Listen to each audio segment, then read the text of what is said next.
ክፍል 1 ቀራጺው። እግዚአብሔርንም ለሚወዱት እንደ ሐሳቡም ለተጠሩት ነገር ሁሉ ለበጎ እንዲደረግ እናውቃለን። ልጁ በብዙ ወንድሞች መካከል በኩር ይሆን ዘንድ አስቀድሞ ያወቃቸው የልጁን መልክ እንዲመስሉ አስቀድሞ ደግሞ ወስኗልና። ሮሜ ምዕራፍ 8 ከቁጥር 28 እስከ 29።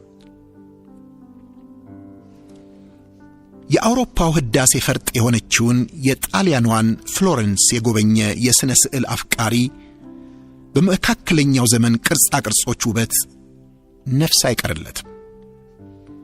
በክፍያ ከሚጎበኙ ቤተ መዘክሮቿ ባሻገር ከተማይቱ በራሷ ክፍት ሙዚየም መሆኗን ለማስተዋል ጊዜ አይፈጅም።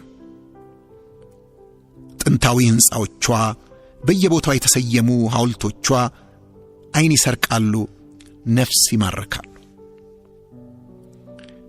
ከፍሎረንስ የሥነ ቅርጽ ገጸ በረከቶች አንዱና ዋነኛው በ1501 ዓመተ ምህረት ተጀምሮ በ1504 ዓመተ ምህረት የተጠናቀቀው የማይክል አንጀሎ ዳቪድ የተሰኘ አስገራሚ ሐውልት ነው።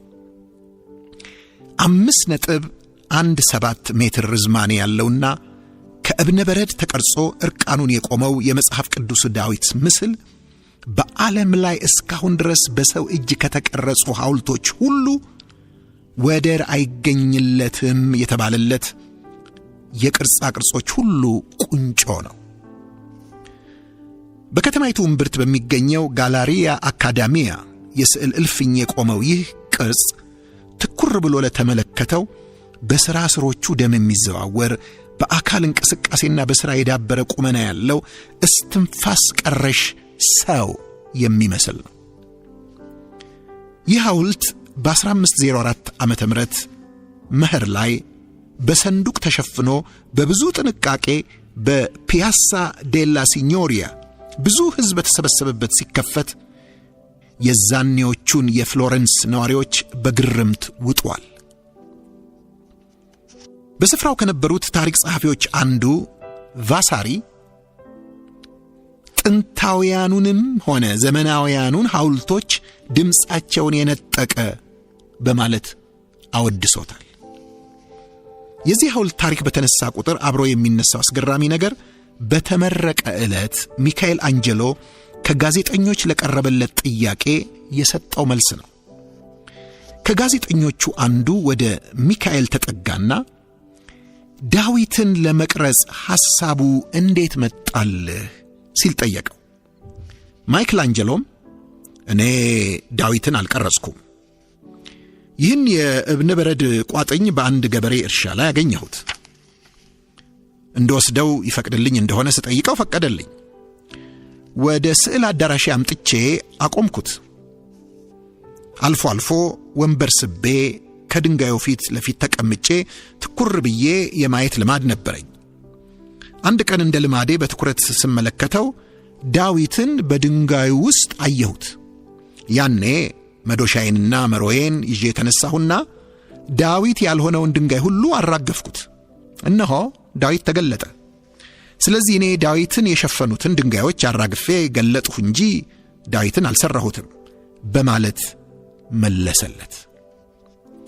ልክ እንዲሁ እኛም በወንጌል እውነት አምነንና ክርስቶስ ኢየሱስን የነፍሳችን መድኃኒት የሕይወታችን ጌታ አድርገን ተቀብለን ከሆነ በውጪ ማንነታችን ስንታይ ቅርጽ አልባ ቋጥኝ ልንመስል እንችል ይሆናል። በውስጣችን ግን የክብር ተስፋ ያለው ክርስቶስ በመንፈሱ ይኖራል። የሕይወት ቀራጺው እግዚአብሔር ትኩር ብሎ ሲመለከተን ልጁን በእኛ ውስጥ ያያል። ከዚያማ መዶሻና መሮውን ያነሳና በኪነ ጥበቡ ክርስቶስን የማይመስለውን ሁሉ ከኛ ላይ በማስወገድ በሥጋዊ ማንነታችን ውስጥ ተሰውሮ የኖረውን ልጁን በእኛ ሁኔታ ይገልጠዋል። እኛን ከማይክል አንጀሎ ዳዊት የሚለየን የእያንዳንዱ ምት ህመም የሚሰማን ማንነታችን ተገምሶ ሲወድቅ የሚያሳሳን ሕያዋን ድንጋዮች መሆናችን ነው።